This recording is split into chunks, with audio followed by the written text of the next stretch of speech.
Sekarang gue secara finansial ya masih cukup aja, belum jadi orang yang super kaya. Jadi gue nggak bisa share ke kalian gimana caranya jadi super kaya. Tapi dari apa yang udah gue alamin, gue bisa share 3 hal yang bisa bikin kalian itu pasti bangkrut. Yang pertama, all in. Gue tuh udah ngeliat banyak banget orang yang ngalamin kebangkrutan, dan penyebab utama mereka ngalamin itu adalah karena all in. Bukan karena lu nggak yakin sama apa yang lu beli, tapi justru karena lu yakin banget sama apa yang lu beli. Bahkan lu udah tanya orang-orang di sekitar lu tanya pendapat mereka, dan mereka bilang ini prospeknya bagus. Tapi ternyata hasilnya itu nggak sesuai dengan ekspektasi. Bisa tiba-tiba ada berita makro, bisa tiba-tiba founder yang menghilang, atau bahkan lu ditipu sama karyawan lu sendiri. Macam-macam lah bentuknya, tapi dari sini gue jadi belajar. Jangan pernah percaya siapapun 100%. Lu harus ada minimal 1% curiganya lah. Jangan sampai lu kasih 100% aset yang lu punya untuk all in. Entah itu di saham, di kripto, ataupun di instrumen-instrumen high risk lainnya. Dulu gue pikir diversifikasi itu hanya menghambat kekayaan. Tapi sekarang gue belajar, diversifikasi itu emang sepenting itu. Supaya kalau ternyata hasilnya nggak sesuai dengan ekspektasi kita, ya kita nggak perlu mulai dari nol lagi. Karena mulai dari nol itu nggak enak banget rasanya. Ibarat kalau lu mulai bisnis, pasti lebih enak lu bisnis dengan punya modal ketimbang lu nggak punya modal sama sekali. All in ini nggak hanya berlaku kalau lu cuma beli satu aset doang ya, tapi ini juga berlaku kalau lu beli satu aset kelas. Kedua,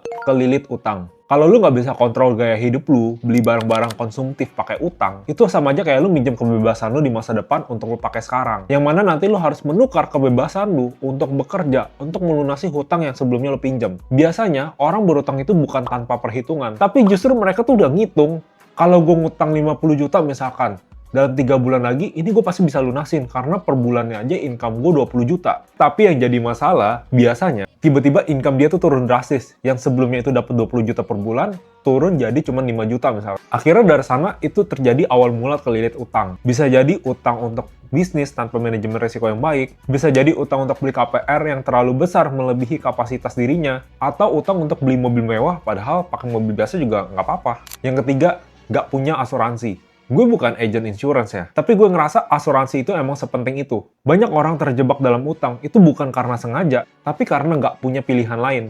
Kalau lu beli barang, itu lu nggak punya duit, lu bisa ditunda. Kalau traveling, lu nggak punya duit, lu bisa tunda dulu. Tapi kalau lu sakit, ataupun misalkan keluarga lu ada yang sakit, berobat itu kan nggak bisa ditunda. Emang kalau misalkan ada keluarga lu yang sakit, lu nggak punya duit, terus lu biarin aja gitu keluarga lu kesakitan. Kan nggak akan lu biarin aja. Biasanya orang karena nggak punya asuransi, keuangannya pas-pasan, jadinya mereka terpaksa mau nggak mau harus pinjam untuk berobat. Dan inilah awal mula kelilit utang. Kalau misalkan lu nggak punya asuransi, tapi ternyata lu punya tabungan yang cukup banyak, ya nggak apa-apa, silakan, itu pilihan. Tapi intinya di sini lu harus punya dana darurat atau safety net. Biar kalau misalkan ada hal yang tak terduga, itu lu bisa antisipasi. Jadi itu dia 3 hal yang harus kalian hindarin supaya nggak bangkrut. Yang pertama, jangan pernah all in. Yang kedua, minimalisir utang. Kalau bisa jangan berutang. Yang ketiga adalah punya asuransi. Karena kebangkrutan itu datang seperti pencuri di waktu yang tak terduga. Kalau nggak siap, lu bisa kehilangan semuanya. Semoga video ini bermanfaat.